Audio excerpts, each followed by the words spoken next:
Hey there everybody, how's it going? My name is Jimmy. I'm here with the Godox XPro F trigger transmitter for flashes.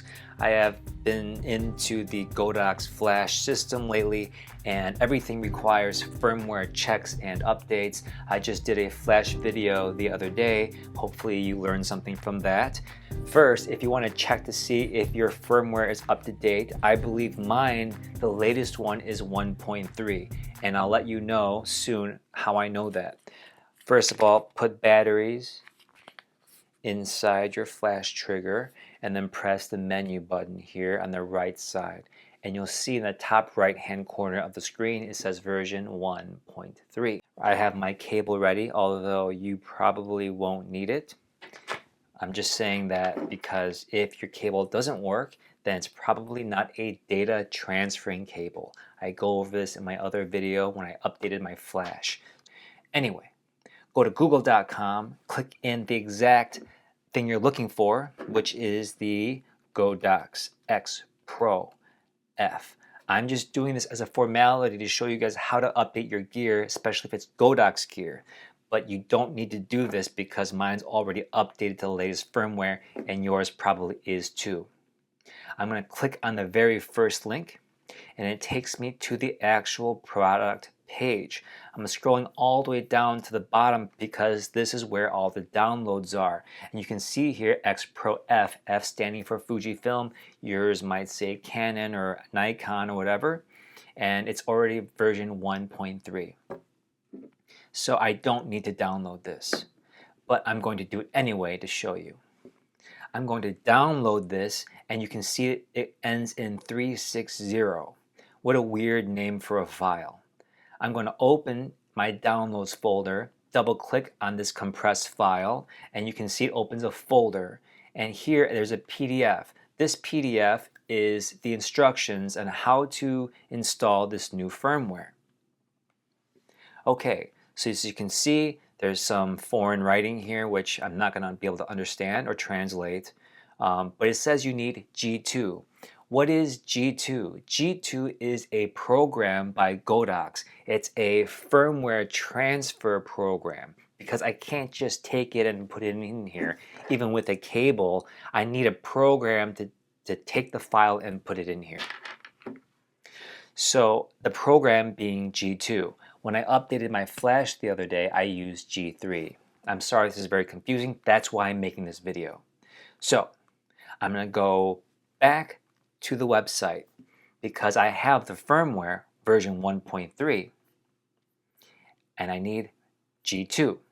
And I go to the support firmware tab and look on the left side, there's firmware launcher installer. I need this installer program. So there's G1 launcher, G2 launcher, that's the one I need. And just so you guys see, there's G3 for Mac, G3 for Windows. I used G3 for Mac yesterday for my flash because that's what it said I required. For this flash trigger, remember we needed G2. Great, I'm going to press the download arrow here. You wait for a second as it downloads, you see the status going. Now here's where it gets really weird. Again, you should not still be watching this video because there's nothing more to do. And you'll see in a second why this is all pointless. I'm just trying to make a point here and practice my lighting and video skills. That's really why I'm making this video. Okay, so we're going to, my videos are terrible quality, so I'm trying to improve it. Okay, go to downloads and you'll see that the most recent file is 503, ending in numbers 503. Click on that file. G2 has downloaded. Interesting. There is a PDF file here as well. I'm going to open that up. As you can see, it's only talking about Windows. I have a Mac.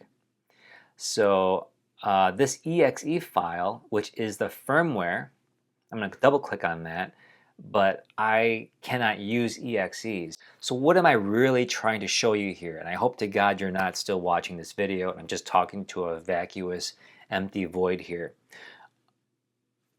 There's no need to do all this. If you use a Mac, G2s, especially this firmware or this installer, will not work on your computer unless you have a Windows program. So luckily this works, but in any other case, look up in the PDFs of the firmware to see if you need to update. If it's lower than the number you have on your actual piece of gear, you can update it, and most likely there will be a way to do that by downloading G3, for example. And when you download G3, which is the program you need to transfer and talk to your gear, you plug it in, and then G3 will tell you, go ahead and grab that firmware file and send it on over. Go ahead and click on this other firmware updating video for the Godox V1F version, where I go through that whole process. I'm just trying to show you it doesn't work here, and luckily you don't have to because it's already done. This might be my most pointless and the longest pointless video I've ever made, but I'm just gonna leave it. Alright, thank you so much. On to the next firmware updating video. Bye bye.